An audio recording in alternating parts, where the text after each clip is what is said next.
while diversity starts with gender, generally, I think now companies are looking at a full spectrum diversity. So when you start from gender, race, religion, sex, sexual orientation, your ethnicity, religion. So we are looking at a whole spectrum of diversity, and including in global arena, companies like Cisco, Wipro, we work in so many countries. There are various ways of looking at diversity. India, as I think Sukanya also said, is a little bit slow on that to start off with. But in the past 2, 3, 4 years, I think there has been a huge amount of shift we are seeing, where we are looking at obviously gender diversity as at a minimum, but also all these other aspects. The problem I see also is that while at entry level, I think a lot of companies are able to build up gender diversity, as you go above the ranks, in middle management or in technical careers also, or at a executive level, C-suite or exec level, still it is very small. Now, it'll take time for companies to build up. Give an example of Cisco. 48% of our leadership, global leadership, is women. Wow. Yeah, at an executive level. So our EVPs, if you see. But that may not be always at all levels, right? So companies are, I think, trying that way to see how to build this up, not only at the early career or the lower spectrum, but slowly move up. So that's what some of it is happening in the industry. Awesome. You just gave the issue very promptly, saying that entry level now somehow there is a good recognition of making it happen because it's a quick win.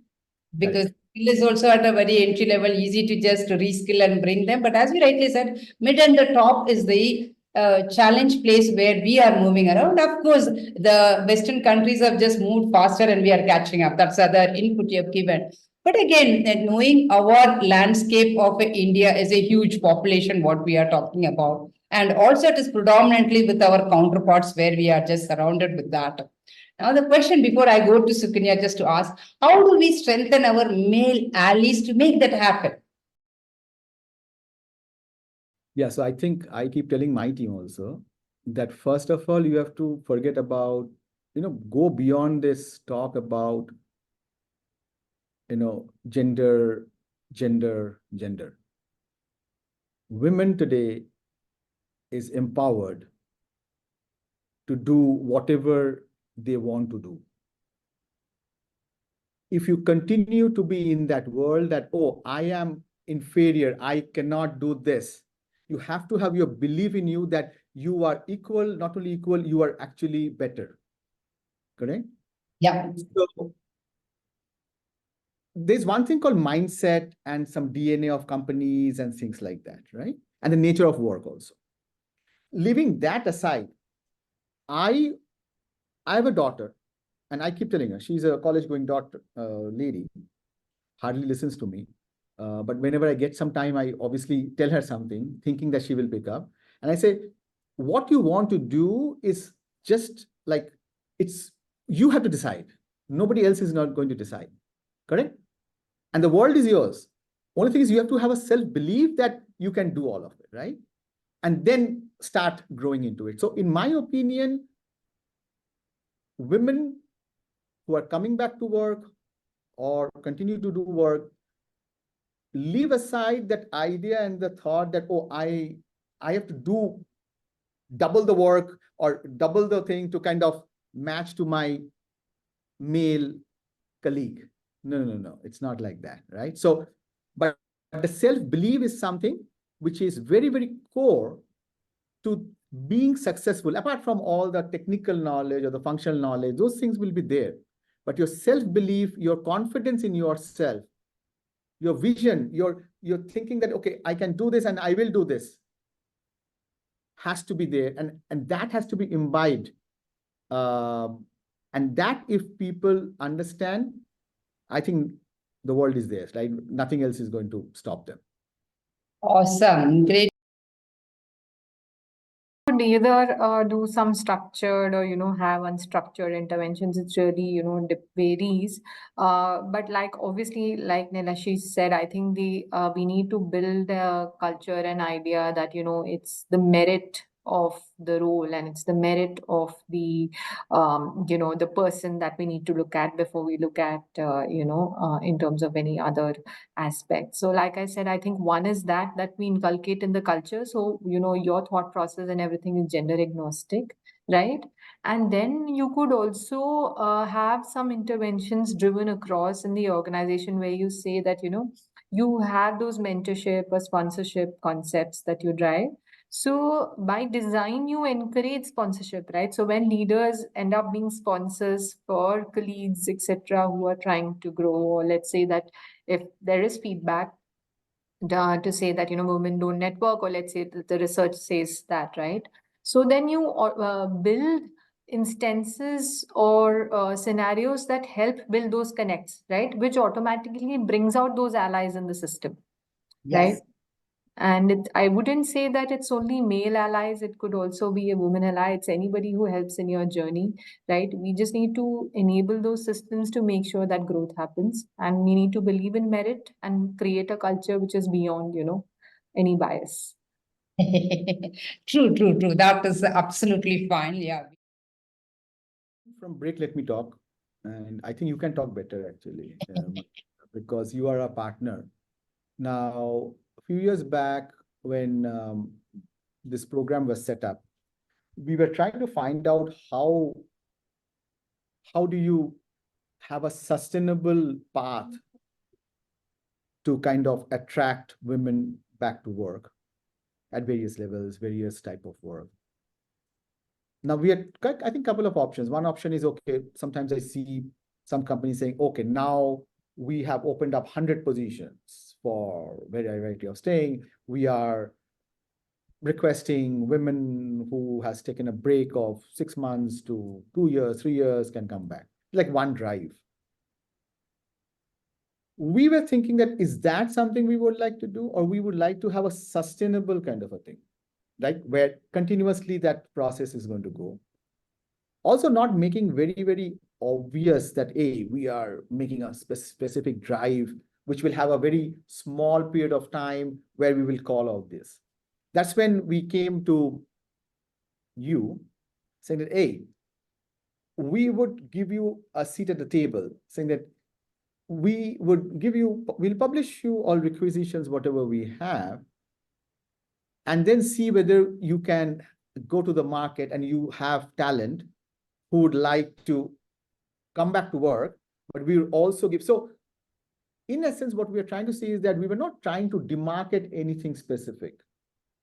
That is where the inclusive nature of Cisco also comes in, right? We try to say, hey, we will open it up and we will consider all these candidates, all these people who are coming back to work, to help them to be at par for the job, correct? So that, yeah. And that's why I was saying the self-belief of the candidates is very important.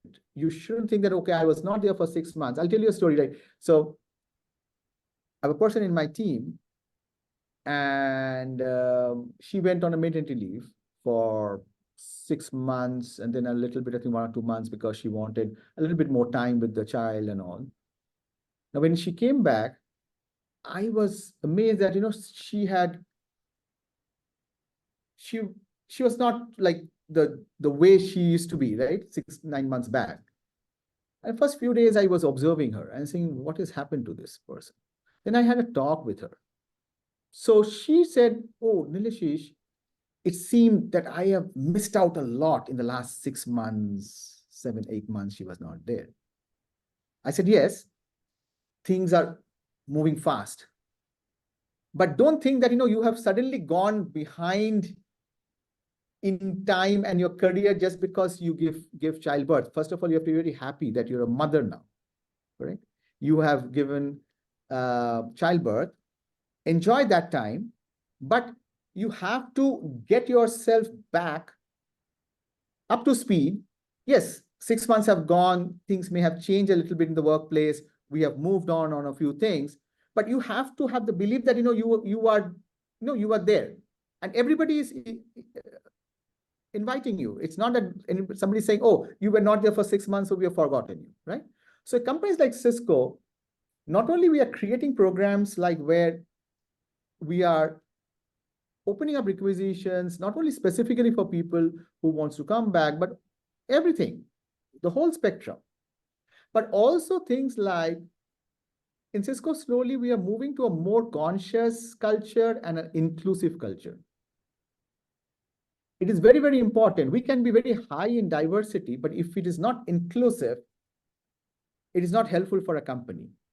And a lot of companies like Cisco are slowly moving towards that sort of a thing where we are saying, let's make an inclusive culture. Let's be conscious about the fact that somebody had gone for 6 months for a childbirth, coming back. How can we make that person welcome? Right. So things like those are important for Cisco, and I'm sure a lot of other companies are following that path. Absolutely, Lashish. I can vouch for that. So we have what we have is that we've called a framework, like we call our framework the Women of Wipro framework, right? And it's designed in a manner that it's supposed to help the women throughout their whole career stage, right? So it is supposed to align and help you. So if there are people who are kind of at the entry level, it's all about trainings and opportunities and things like that, right? And then we've been studying where is it that people kind of drop out of the workforce. So we kind of went back and studied that, right? So then we realized that, okay, so whenever there's a maternity break, what, right, like Nilashi said, so that means that there is some hand holding or intervention required there. So which means that what we do is we kind of walk them through the journey, right? We also have sensitization sessions for the manager, and we have trainings available. And sometimes, people themselves don't know what to expect and how this whole transition in their own life is going to be. So we have programs for women themselves, right? Who can go through and understand how the transition is going to be. We also do a little bit of handholding to help them understand that, what are the benefits that are there, how can you leverage it to the maximum, what are the other aspects. And then we figured that we also need to, while we have all these enablers, we also need to put in some borders. Like, for example, we need to make sure that the role is there, the project is the same, right? So that some of these enablers will help in ensuring that they come back to the role, right? Now, and then we realize, okay, so some people need some shorter time, some people need longer time, right, of break. So what we do is we've built like a dashboard that tells our talent supply chain that that these are the people who are returning from maternity, and these are the skills that that they are basically looking at. So it helps them allocate in advance and plan their things in advance, right? So that's another piece that we have. So that's on returning moms. And then another piece of feedback that we had was, it'll be good to have like role models or career models, so then we enable those connects, like leaders who kind of grown via this journey, so they share their experiences, so you feel that you're not alone in this whole journey. So that's one piece. We also have a program called Begin Again, which is to work with people who had a break of 6 months or more. We've just got started with it, right? But that's another piece that we are kind of building and working on. We've had it for a little more than a year now. So that's another one where we try and look at aspects of how to enable this whole transition for women who want to come back to the workforce. And like they say, if India is targeting 5 billion, we definitely need a lot more women to be returning back to workforce, right? So overall Indian economy also, I think that's the target. But anyways, I mean, keeping that aside, some of the key things that we communicate to people who want to come back, right? And because you mentioned that there are participants who are looking at that, so I'll just maybe highlight a couple of things that I think, first of all, the why they want to return should be clear to them, right? Which is why you'll be able to push yourself for the role, right? And pick up skills. They a person doesn't need to be, feel ashamed or feel, shortfall of anything because of taking that break, right? You could have taken that break either for maternity or for care. I mean, there are a lot of people, you're not alone in this journey. I mean, there are a lot of people across the globe who come out of the workforce and join back, right? So you've had a rationale as to why you've stepped out, and now you have a reason to step back in. And you'll see that more and more as millennials, etc., come to the workforce, there will be more and more flexible, working kind of relationships that will come back. Third is focus on the skill. Whatever is the break, even if it is gardening or anything, childcare or for any other kind of care, right? There are skills that people have picked up in this, right? So focus on the skills that have helped you in this journey. There will be, so that helps bring in focus on that aspect. So, and always remember that you're in this, and you got this. So I'm sure that if people focus on 4-5 aspects, they will be able to very confidently come back even more stronger. Awesome. Great to hear about it. You can look out at our website. Like I said, I think we have all the openings and this whole Begin Again program also to support it. So feel free to check that out. We have posted all our openings there. I think that'll be a good start. Awesome. If you have taken a break for 10 years, ma'am, first of all, it's a huge break. Let's understand this. The world has moved like, I would say, ages. Let's put this in a perspective. So I'm assuming you have not taken the full 10-year break. Maybe you have done things, but so let's divide this question. If you're trying to come after 10 years, first of all, reflect on where you want your career to be. Currently, if you see in the whole dynamicity of everything, every 6 months, technology changes. A year back, were we talking about AI and generative AI and all these various algorithms which is coming out, right? Today we are talking about it. After 6 months to 9 months, a year, things will change. So my request is, if you have taken such a long break for 10 years, have you reflected on what you want to do? That's number one. Number two is, during these 10 years, have you, I think, Manjula, you're saying, did you do anything to upskill yourself? Like doing something or other in your field of work? If not, it will be a Herculean task. Let's understand this, right? I will not give you a very rosy picture that 10 years later, you will come back and say, hey, Sukanya, now I'm back. And I used to be I used to like Wipro, Sarjapur campus, such a nice one. Okay, no, you will not get a red carpet. Let's understand this. Because there are people who have come in the last 10 years who kind of have upskilled themselves. So first of all, reflect on what you want to do after 10 years, number one. Because what you knew after 10 years back has gone obsolete. True. Understand this, right? It's like first standard and 10th standard. Let's understand, 10 years.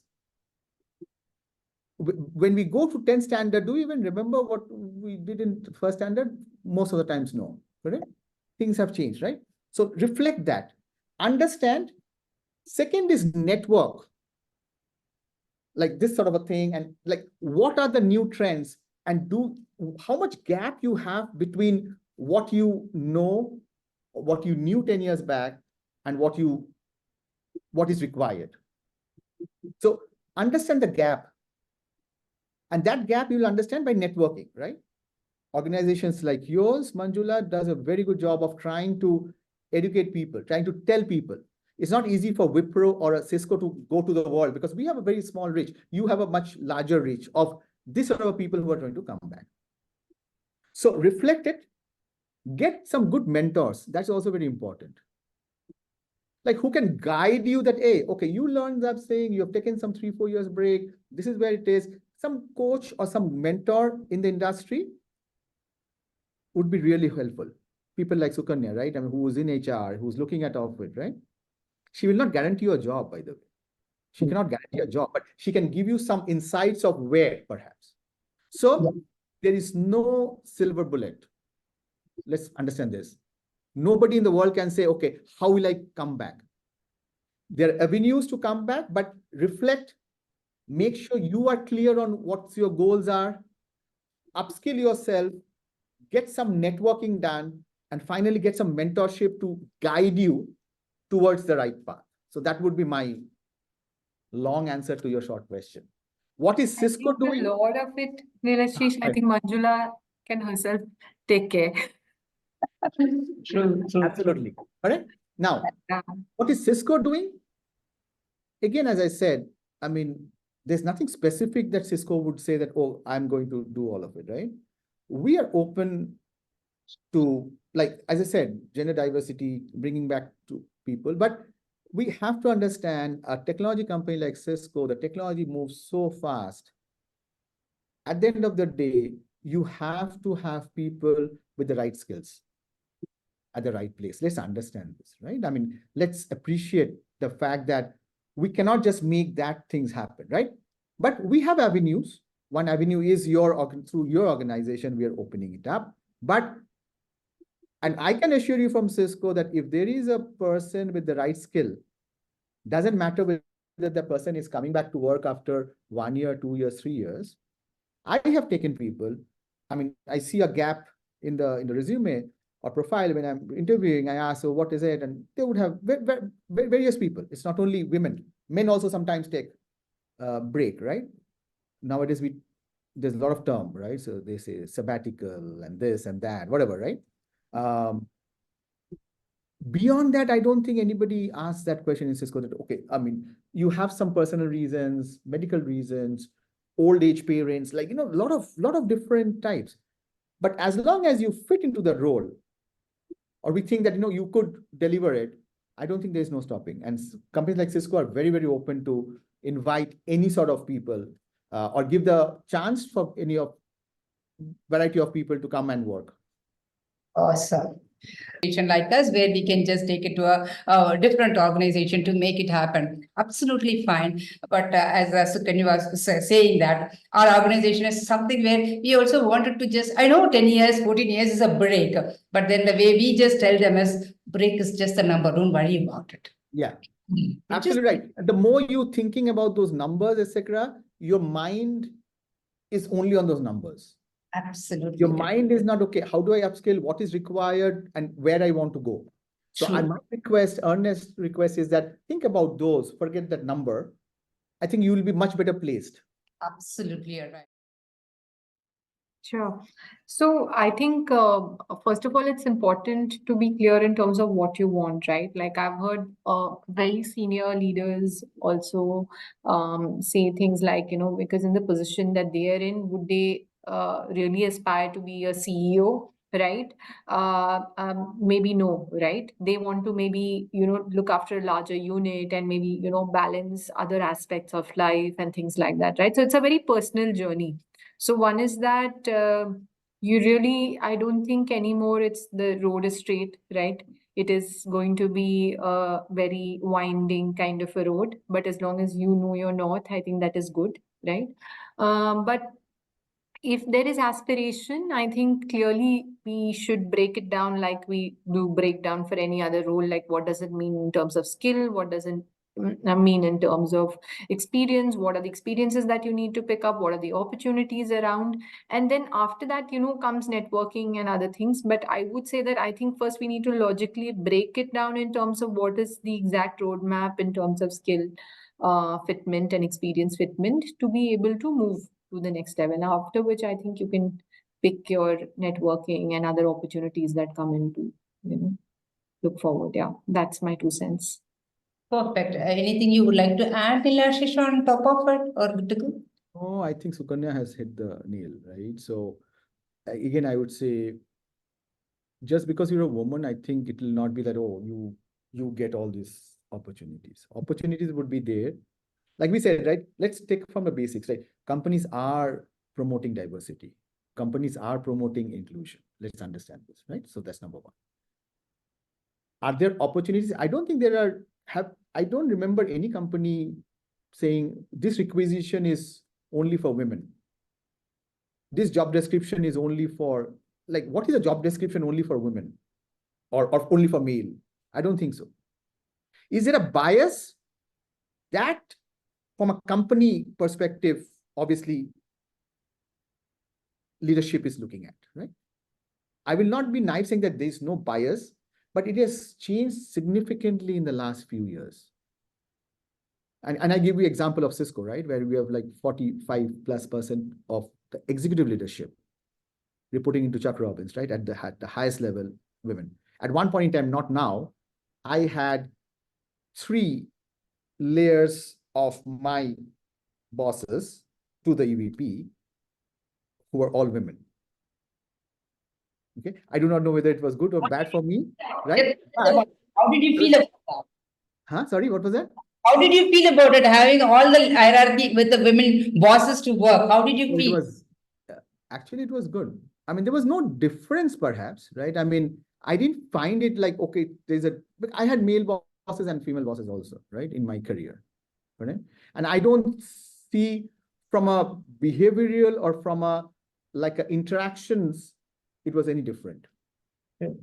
Awesome. However, there is sometimes I've seen people, what I tell people generally in my team, my peers also, just because you're a woman, sometimes people just to achieve more, they try to be very aggressive. Sometimes it happens. And I say, do not overdo that. Like, I think what you want to do, how's your network, what is available, and where you want to get yourself, and work towards it. Is it easy? No, it's not easy, because it's not only for it's a male-female problem, right? It is like the whole dynamics of the whole industry. Also, you have to see in which area of operations or work you are in. There are some work where historically it has been male dominated, right? Things are changing, correct? But you have to also see in which area. HR, for example, is an area where mostly I think is women, right? Now, is it that just that women are better in HR? I don't think so. I have seen HR managers who were male and female, right? Technical jobs at one point in time in India or everywhere, it was male dominated, but I think it just significantly changed. If you look at the participants in the US in STEM programs, I mean, there's a lot more now women or girls than boys, correct? So where you want to, in which industry you are in, but there is nothing like, you have to work additional. I don't think so in today's world. You have to just be aware. You have to be equally competent. I think then I think your vision and your path will be very clear. And then, of course, you have to see which opportunities you want to pursue. Awesome.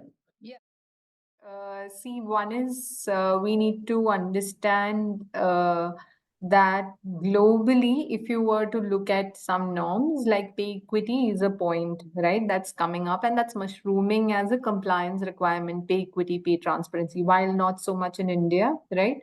So we have to be aware that there is consciousness to maintain equity, right? So one is that trust that in your organization, that pay equity is part of one of the intent that most organizations review, while they may not be publicly filing, or the public filing depends right now maybe on the legalities and things like that, right? So I'm pretty definite that most organizations do review this data point. And I think it's just about having a conversation with your manager or, your HR, etc., in terms of, what your skills are placed, right?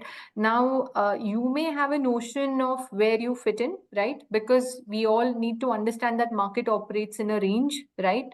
Each company has an affordability and positions themselves in that particular positioning, right? I may be a market leading in certain skill, but I may want to just be at a median, or I may need to be at an entry level positioning in certain skills, right? Because maybe that skill is not my priority area, right? So I don't think we should look at it only from, my salary and the market salary and things like that. I think there is a need to understand a little bit holistic picture, right?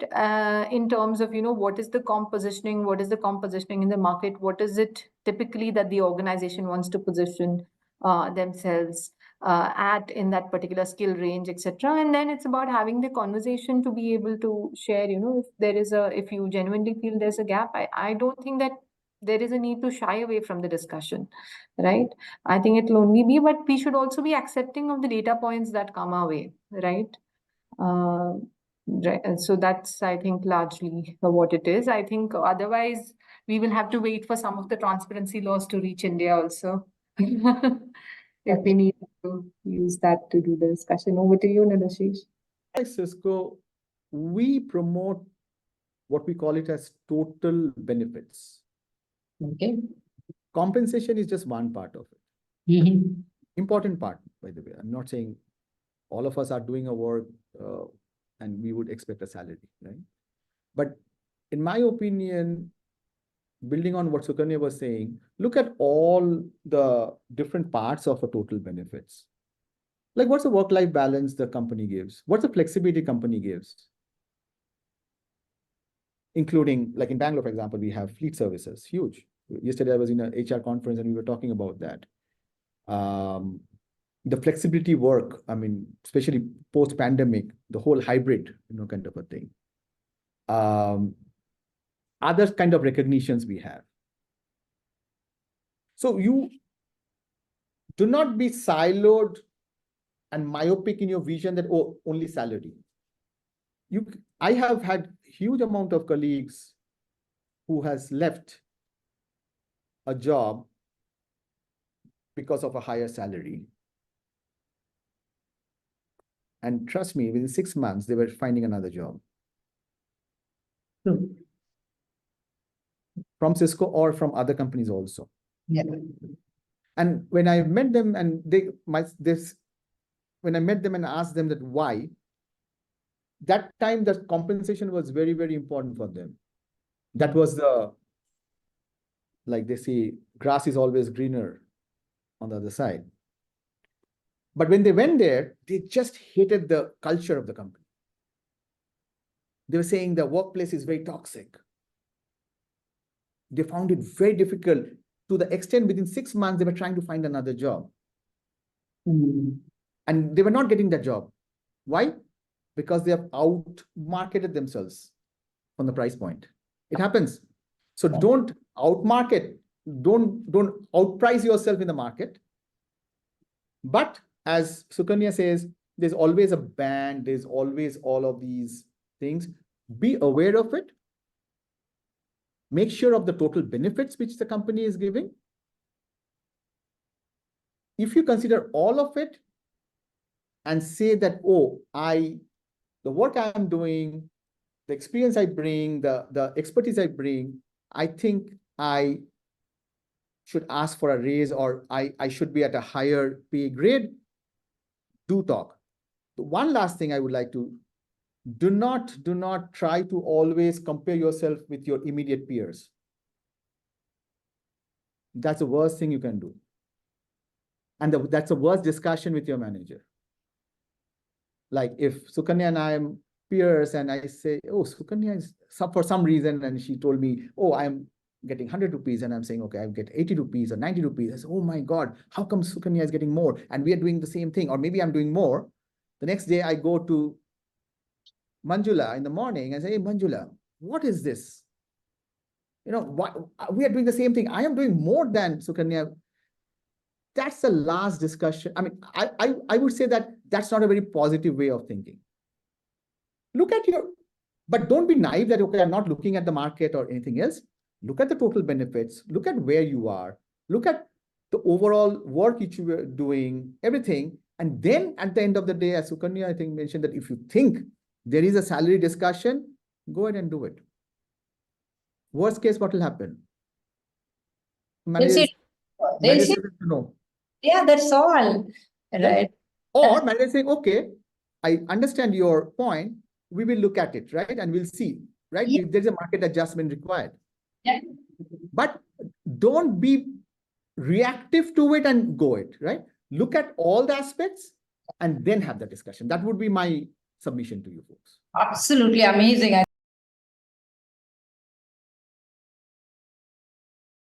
To figure it out. Is there any resources our community can depend on to look from you for their career progression or mentoring or any other skilling part of it? Anything opportunity wise? Do you have anything to share it with our? The best opportunity, you folks, is the madam in the green t-shirt or blue t-shirt actually here. I mean, for me, at least in the Bangalore area or in India, like, I think she's doing a wonderful job. She brings in the right set of people. From a company point of view, I don't think we have a lot of resources where we can, and again, because of company confidentiality and things like that. But my request is, join this sort of forums, join where, and I think people like Manjula would be the great resource of actually giving you resources and help whatever you require. Because again, every one of you may require different help, correct? Because you may be in a different part of your break, I mean, coming back after your break, or even if you're, looking at a change or something like that. So I would say your best bet or your first would be step towards is Manjula. Thank you so much. And I really appreciate the way you're just talking about being as a partner to vouch for it. It means a lot. Thank you so much, Nilashis, for putting that across. Sukanya, I know what's your answer, but I just want the different answer. Please go ahead. What's the resource? Yeah. So, I mean, of course, I mean, second innings obviously is the right place to kind of, go. And I would say, like, beyond second innings, we do have other aspects also, right? Organizations that support from this aspect. But one important thing to keep in mind is that, I look at it like your first 90 days, so plan for your first 90 days to, what is it that you want to achieve. So use that time as your learning curve and maximize your learning curve in that time. And there are books that are available in terms of, how to plan your first 90 days. There are a lot of companies who even look at effectiveness of the candidates at first 90 days. So it basically, even typically companies build their resources in terms of making you effective within the first 90 days, etc. Right? So use that to the maximum. That would be my suggestions. I do have like one or two just YouTube links, which is around, how to make your 90 days effective. Maybe I'll just put that in the chat thread. So if that helps, could look at that. Yes, that would be the good part of it, right? So this just comes to our end of our discussion to just unravel the information directly from the industry leaders rather than we just coming and talking. And thank you so much for bringing your two of your greatest assets today for us, where you spared your wisdom and your time. We just cherish your time for being with you, and without you, this discussion wouldn't have just made this lively, and you just brought a real practical information for our community to just bring it up and do that. And for our community, I would urge you, all of us are available to make sure we progress together. Though we are just holding this as a community to do that, but this community thrives. People like Sukanya and Nilashis are helping us. Without them, we don't just exist as an entity together. So it's a common work where we all join hands together to make sure to move the needle from where we are to our next level, bringing more women into the career place to create that space. And HERoines is an exclusive platform. We felt beyond career, women struggle to get their financial support. They don't know how to invest. They don't know how to save. They don't know. Most of the time you go to the women, they say that, oh, tax, IT return, my husband does it. Or my father does it. I don't care about it, what it happens. So that was the reason where we felt that when we just met her second innings and her money talks with Nisri, we decided this needs to be coming as a one platform so that the finance and the career exist together. So when we just put together, there was also a talk, I don't want to work on a career. I wanted to be on my own. How do we do that? Then we just added the entrepreneurship and wellness together to take care of the emotional devotion of the women together. So this is a heroines as a platform. We wanted to bring it for every woman as a stepping stone to hold them, and we being the accountable partner to make their journey true. And next year, and Sukanya is aware of it, we wanted to celebrate 100 heroines in our conclave, where we wanted to appreciate and did what the work they have just showcased as a heroine. So with that, there is also a link which would be available. You can become a member, and when you become a member, we would be able to give a counseling, mentorship, as well as the one-on-one financial support for you to find out how do you save, how do, in fact, some of the partners have been signed up already. If the market is giving the only 7%, 8%, we will add another 2% and give it to you, because you are bringing more women. So to that level, we are also bringing the partners to ensure women are getting to know about the market and the economic better to take care of themselves as well as to the family. Thank you so much, Sukanya and Nilashis, for giving the time with us. I really mean and appreciate and humble gratitude to both of you. Thank you so much.